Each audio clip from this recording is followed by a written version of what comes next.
Coucou les lions, c'est à votre tour pour le spécial sentimental. Oups, pour le spécial sentimental du mois de mars en 3 tas. Donc, tas numéro un, c'est la main de Fatima. Tas numéro 2, c'est la plume. Et le tas numéro 3, c'est les deux cœurs pardon, avec les ailes. Voilà, donc deux cœurs qui s'envolent. Alors, il y a deux manières de faire. Soit vous choisissez un tas et ça va vous parler directement. Ça va coller à votre réalité. Soit vous écoutez les trois tas et il y en a un qui va vous parler plus que l'autre, ou bien peut-être pas du tout. Hein, ça arrive aussi. J'ai fait un tirage tout à l'heure spécial sentimental, mais célibataire dans ce cas-ci, aussi en trois tas pour qui sera votre prochain amour, les circonstances de la rencontre, etc. Et voilà, ça c'est pour le printemps complet. Si ça vous plaît, j'en ferai pour l'été, etc. Sinon, bah, j'en ferai plus, comme vous voulez. Moi, c'est égal. Ok, je partais avec le premier tas, donc la main de Fatima. Voyons voir. Alors, ici, ça me parle de quelqu'un qui est un petit peu difficile actuellement sentimentalement. C'est comme si les choses avaient du mal à avancer. Limite, on voit, on est dans un tunnel, la lumière est là, mais on avait tellement de mal à atteindre cette lumière que c'est pénible. C'est comme si vous luttez constamment pour arriver à quelque chose de plus beau, quelque chose comme il faut, et qu'au final, ça va pas. Voilà. Ensuite, désolé parce que je vois mon téléphone sonner en même temps, tant pis, hein. On n'a qu'à pas appeler pendant que je suis en train de faire mes vidéos. Ensuite, pour faire suite, j'ai l'impression que ces personnes-là, eh bien, c'est comme si elles allaient connaître une fin. Voilà, une fin. Si vous êtes en couple, c'est comme s'il y avait une fin de ce couple, que c'est vous qui la posez, que vous la subissiez. Moi, j'ai l'impression qu'il y a une fin de couple qui arrive ici en mars. Beaucoup de chance en tout cas. Hein. En tout cas, il y a des choses qui sont, oui, coupées, tranchées, etc. J'ai l'impression aussi que c'est comme si c'était vous qui alliez limite subir cette rupture et dans un mauvais sens. Parce que là,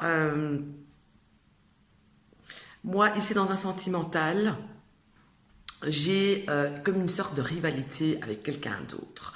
Donc là, c'est possible que vous soyez en triangulaire, ça pourrait tout à fait coller, donc là il y a un risque de rupture ou que simplement vous allez avoir la certitude entre guillemets que cette personne ne quittera jamais la personne avec qui elle est tout simplement. Et donc là il y aura quand même une prise de conscience à faire, je vais dire. Ok. Alors, ici, par contre, suite à, je pense, à cette rupture, eh bien, c'est comme si on vous disait déjà qu'actuellement, regardez, soyez un petit peu plus précis, regardez un petit peu autour de vous, parce qu'à mon avis, c'est comme s'il y avait quelqu'un autour de vous qui vous observait, entre guillemets, qui vous observait lutter sentimentalement parlant, et qui serait prêt ou prête, lui ou elle, à tenter quelque chose avec vous. Maintenant, cette personne, soit il y a deux cas de figure ici avec cette carte-ci, soit ce serait une personne un petit peu plus jeune que vous, et du coup ça vous intéresse un petit peu moins, hein, parce que, je sais pas, peut-être vous avez plus d'expérience ou quelque chose comme ça, soit simplement vous, vous avez peut-être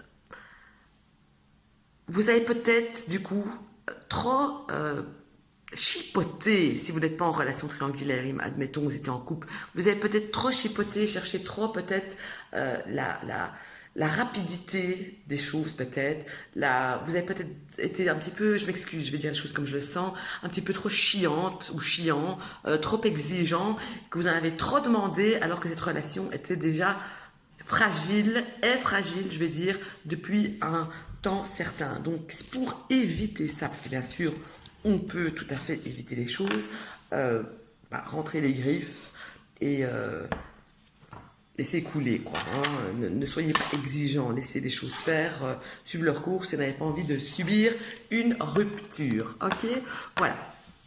Je passe à la plume.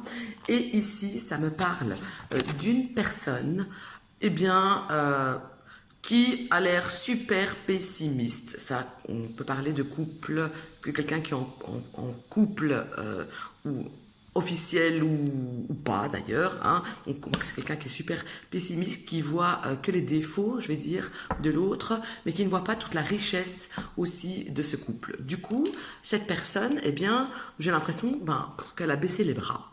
Limite qu'elle se casse plus trop la tête, hein, qu'elle elle est très passive et qu'elle est découragée, tout simplement. Et cette force, enfin ce découragement, cette passivité, eh bien, ça va entraîner une sorte de fragilité ici dans le couple qui pourrait commencer à vaciller sérieusement. Donc, il y a deux cas de figure ici. Soit vous allez réagir avec cette carte-ci, et donc faire un petit geste vers l'autre, un petit geste plutôt sympathique, et voir le verre à moitié plein et puis à moitié vide, et les choses pourront aller dans le bon sens, pourra aller mieux, se réparer, mieux rouler, soit vous n'allez pas le faire, et là, qui vivra verra avec ce couple, ok. Maintenant, ici, ça vous invite avec cette carte de faire parler votre intuition, de ce que vous ressentez au fond de vous, de ne pas vous faire des films non plus quand il n'y en a pas. Simplement, je pense ici que ce tirage, en tout cas pour moi, il m'a l'air clair. Il y a plus un problème émotionnel, psychologique, un problème réel, je vais dire. D'accord? Dernier tas, avec les deux cœurs qui s'envolent. Ici, j'ai quelqu'un qui est dans l'introspection. C'est quelqu'un qui s'isole. C'est quelqu'un qui a besoin même d'un temps d'isolement, qui est appuyé en plus avec cette carte. Donc, j'ai vraiment quelqu'un qui a besoin de se retrouver, de penser, de se retirer, de se replier même, j'ai envie de dire. Ça concerne soit une personne qui est, donc c'est pas vous parce que vous êtes lion, qui a un signe d'eau, vous avez besoin d'un moment de repli avec cette personne parce que soit cette personne, bien, elle est très pleine de bons sentiments, etc. Mais sa forme d'indépendance commence à vous casser les burnes, hein, on va dire. Je vais dire les choses comme elles sont. Ok, donc voilà, vous allez avoir besoin d'un temps pour penser. Qu'est-ce que vous allez faire avec cette personne-là parce que c'est comme si vous avez besoin de plus d'attention. Je pense aussi que vous êtes peut-être un petit peu trop gourmand ou gourmande aussi dans ce cas-ci, que vous avez besoin de pas mal de romantisme. C'est comme si vous cherchiez le prince charmant. C'est comme si vous cherchiez que ce soit la vie en rose tous les jours, que ce soit un amour comme on en voit que dans les films, hein, en réalité, parce qu'il y a toujours des hauts et des bas partout, je vais dire. Donc vous êtes peut-être, vous attendez peut-être un petit peu trop de la personne qui, au final, est très bien, juste un petit peu d'indépendance que, pourtant, en tant que lion, vous aimez aussi. Voilà. Donc ici, c'est pour le troisième plat, c'est vraiment sentimentalement un moment de, il n'y a pas de rupture, il n'y a pas d'aller mieux non plus. C'est vraiment le mois où vous allez beaucoup penser et réfléchir à votre futur sentimental avec la personne avec laquelle vous êtes actuellement. Voilà, j'ai fait le tour pour moi, pour les lions. Je vous souhaite eh bien, bon week-end et à très vite.